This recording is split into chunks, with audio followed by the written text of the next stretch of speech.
Good morning. As you can see, there's not many pumpkin vines left. I pulled out all the old ones. Well, they weren't old ones, they were the experimental ones, except for one, two, three, four. And that one over there is one of those old tissuaries. It still has a, excuse me, it's bad sinus season here because of the peanut picking. It still has a pumpkin on it, if you can see down there. I'm not going to get out there.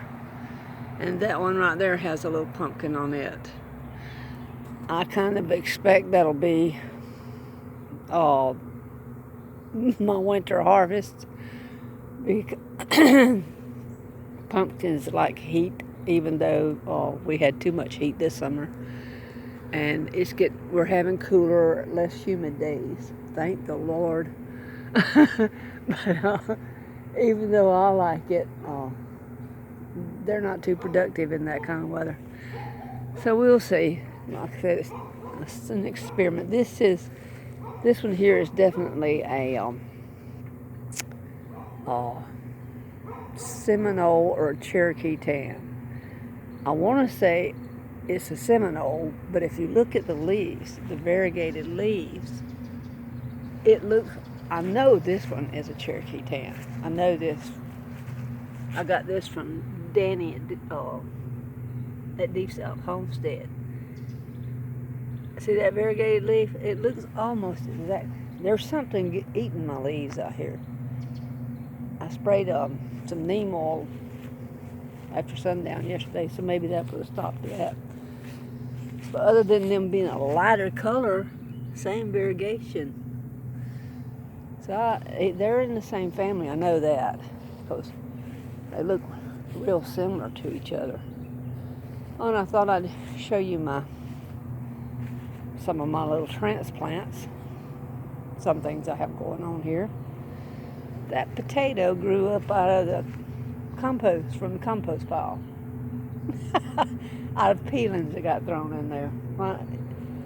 I may or may not let it stay in that bag.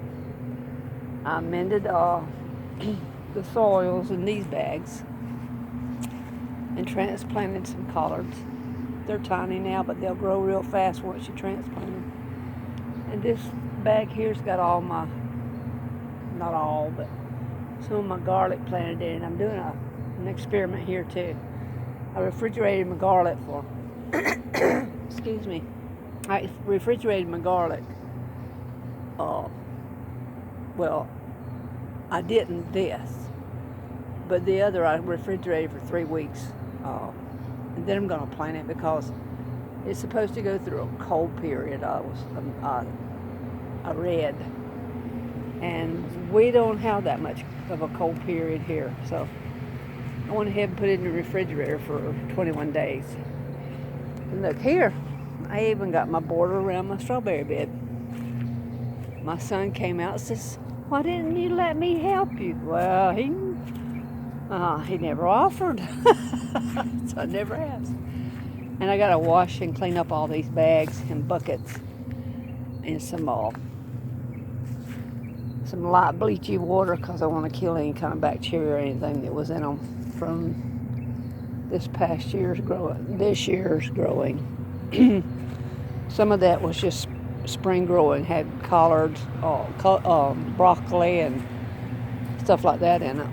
And I planted we have something here called wild garlic, and some of you may know the scientific name for it. I don't. But you stick one bulb down in it, and my son says, "Well, it's not real garlic." Well, if it smells and it tastes like real garlic and looks like real garlic, it's real garlic to me. But I stuck some of the bulbs down in the edge of this bed. Hopefully I can keep the chipmunks from digging in it. And somebody gave me these little onions here. I don't know what they are. Maybe spring onions. But I stuck them in there in the summer, and they looked dead when they gave them to me. But they have come out, I see, and I'm wondering if I should now separate them and replant them. Kind of hate to disturb them now that they're greened up. Well, I got all the I'm so sorry, I shouldn't even tried to record this morning. I got all the strawberries out of the flower pots, and I haven't counted these, but as you can see, there's a lot of strawberry plants here. But that's not all. We did some pruning yesterday. Took out some old canes on the blueberries, and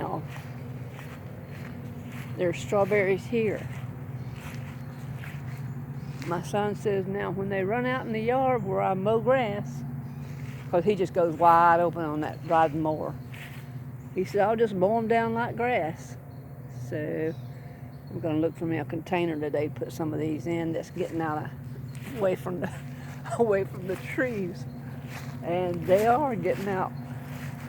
I thought I had them pretty much contained when I put down the straw, but no, I didn't. A couple of them has come through, putting down new shoots.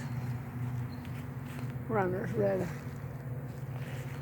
And I really don't hate to see this fig tree go. I love the figs, but it makes such a mess, and I never get the figs because the birds get them. See, that's the second crop right there. You can see all the figs. And the birds get every one. It's a turkey fig, so it makes 2 crops a year. Well, we have 2 crops here. I don't know where they would up north with turkey fig, but we do here. And this is the blueberry bush, which we got the old canes. And it's all piled up by the road. We did prune the peach tree, but I noticed we missed a limb. We missed several limbs, actually. I don't think my son was in too much of a mood to do it, even though he got off work early. If I were to move, or I were to die, which is possible, we're all going to die, we just don't know when. He would never know how to take care of any of this stuff.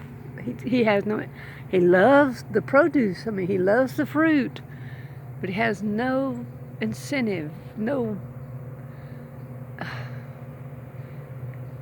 there's nothing in him that wants to grow anything. I don't understand that. He was raised eating homegrown everything.